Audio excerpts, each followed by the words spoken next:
right, so tonight our members voted across Puget Sound, Portland, Moses Lake, Victorville, Edwards Air Force Base, and other remote locations.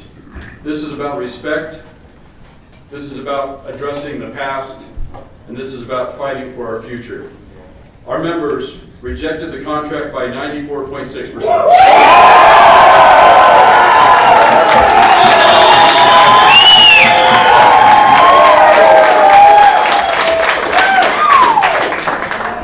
They voted to strike by 96%.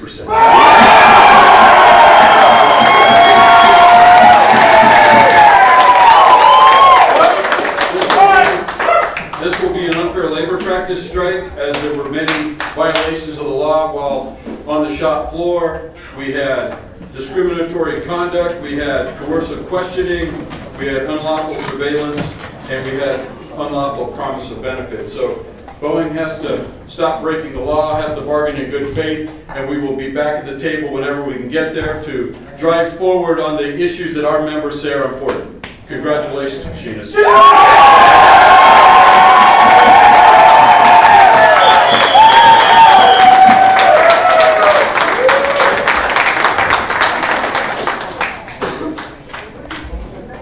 We strike at midnight.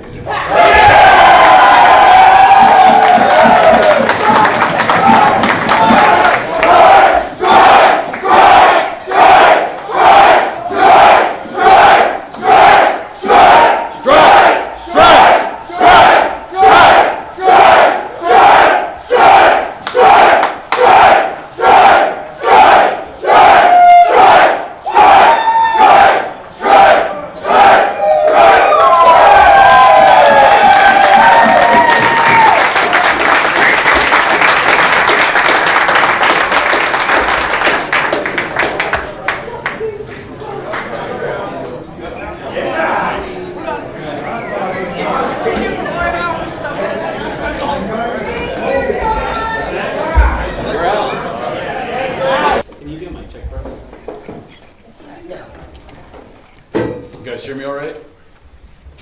Yes. How's that? Everyone ready? No. And all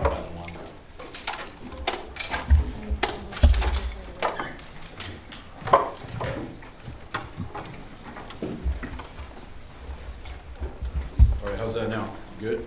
Hurry up.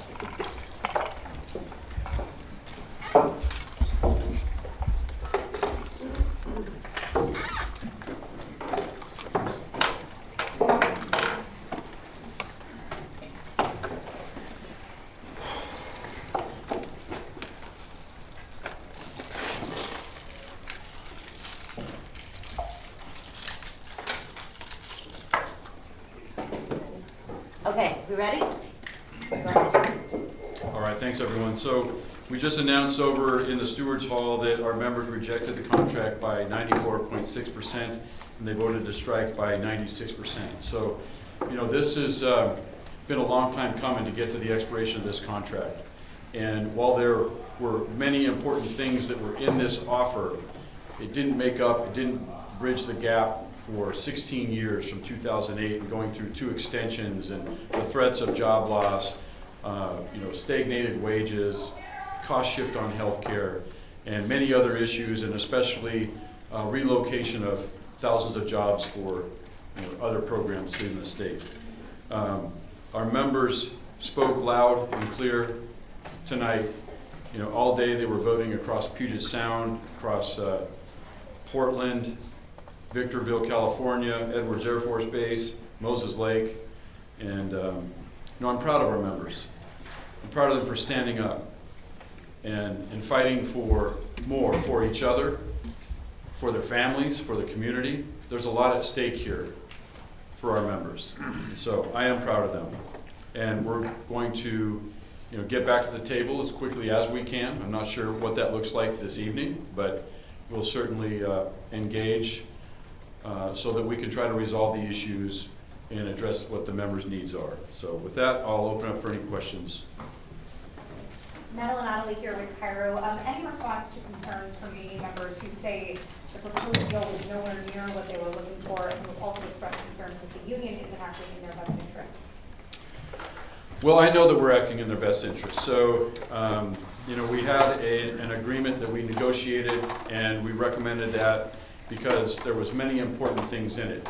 But as is within our system, our members have the final say, and we place it in their hands, and that's where the real power is within our union. So, this is exactly how it should be. We achieved everything we could in bargaining, and short of a strike, and now it's in their hands, and their decision was made. What specific areas do you want to work on, going back to the bargaining table eventually? And within that context, as far as the relationship between IM leadership and Boeing leadership, with Kelly Ortberg making a direct overture to you, how would you say that relationship, do you feel like it has reset relative to what you put on the table for your members to approve thus far, and what you put on for the next round? I know that we have to do a lot of talking with our members about the areas that we'll be specific on for their needs. As for the relationship, I think Mr. Ortberg was in a tough position coming in, not too long ago. It's hard to make up for 16 years, and I think that's the position he was in. So this isn't necessarily a reflection of that or him or the relationship. It's really what has happened to our members at the Boeing company by leadership of this company for close to 20 years. So we'll survey our members, we'll talk with them, and we'll find out exactly where we'll focus our energy.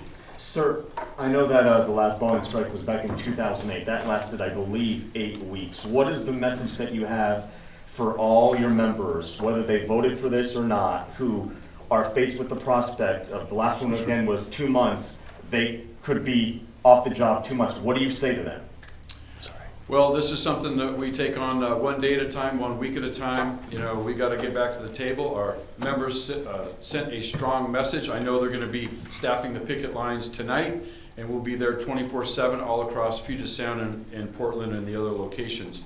So we're ready. I know our members are ready, and so we'll take it in stride. It'll be a little bit chaotic at first, but we'll get our feet under us as we, picket the sites and send a strong message that our members deserve better. What would you say is the biggest thing? You were to pick. What is the biggest thing that they deserve better about? It's when you look at the process we went through in the last, since 2008, since our last fully negotiated contract, which led to a strike. There were 2 extensions there. So ensuring that job security is in our contracts is important. We might have to look at some of those areas. We definitely have to look at wages. We went through a period of 10 years with stagnated wages and with a mass cost of inflation that impacted our members. And I know that healthcare costs have been rising. We try to make an effort to lower some of those cost shares in healthcare. Time off is another one, paid time off. We've had the same schedule for over 30 years, and our members deserve a fair work-life balance as well. So it's really hard to pinpoint one at this point, but our members will tell us. Boeing and John, so you want to consult with your members to find out what their issues are before you engage with the company. How long will that process take? I mean, how do you engage with your 33,000 members to find out where you need to focus, and how long do you think it'll take before you can approach Ortberg and say we need to talk? I know that we'll be looking at surveys, electronic surveys. We have their home email addresses, and we have cell phones, and we'll have surveys built to be able to communicate with them and to drive down into the issues. So we'll do that. We're open at any point to hold meetings with the company. They'll probably be in mediation, which will be fine. So I don't have any time frame as to when they'll start or how fruitful they'll be, but we're ready to do that anytime. Independent mediation, maybe? FMCS mediation.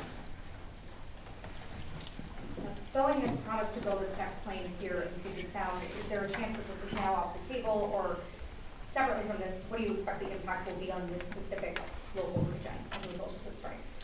Well, it's a major issue for us to land that.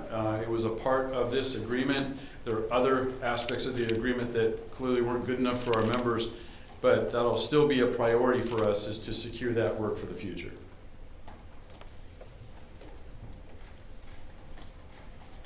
You said this is an unfair labor practices strike. Can you elaborate?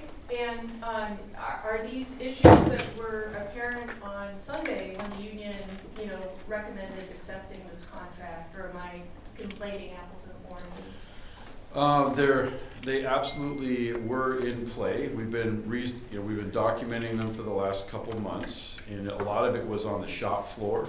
When managers start to ask specific questions about what someone might want in the agreement, or what if we did this, what if we did that, what is your issue specifically with the agreement? That sort of direct dealing is illegal. There were some other specific issues around unlawful interference. It's about communication. We have a right to communicate. We have a right to use flyers, and some of that was inhibited. There was unlawful surveillance, and that's concerted activity where we might be marching or projecting or talking amongst ourselves on breaks and lunch, and surveilling that is illegal, and there was some of that. So we're working through those. We've filed them this evening, and we do that in order to protect our members when they chose to strike. So with NLRB, or who did you file? With the NLRB, yeah. Speaking with, We've seen historic wins for American labor recently with UAW and the Big Three and Teamsters and UPS. So do you take inspiration from that, and do you see this situation as the next potential big win for American labor? We did. There was a lot of awesome wins in the labor movement, and I think that momentum is something that helped us, brought confidence to our members, and so we certainly looked upon that as something to aspire to achieve as well. So we're hoping to continue the labor movement success with our action here tonight. John, do you expect Vice President Harris or President Biden to get involved in the process at all? I don't have any expectations about that. I don't know.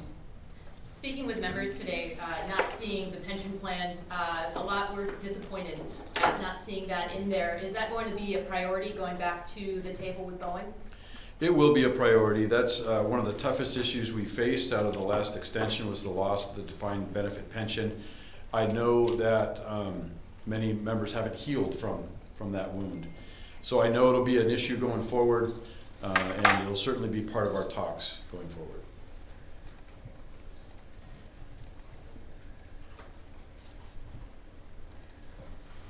Everyone get every question answered? I think that's about it. All right. Thank you, everyone. Good job.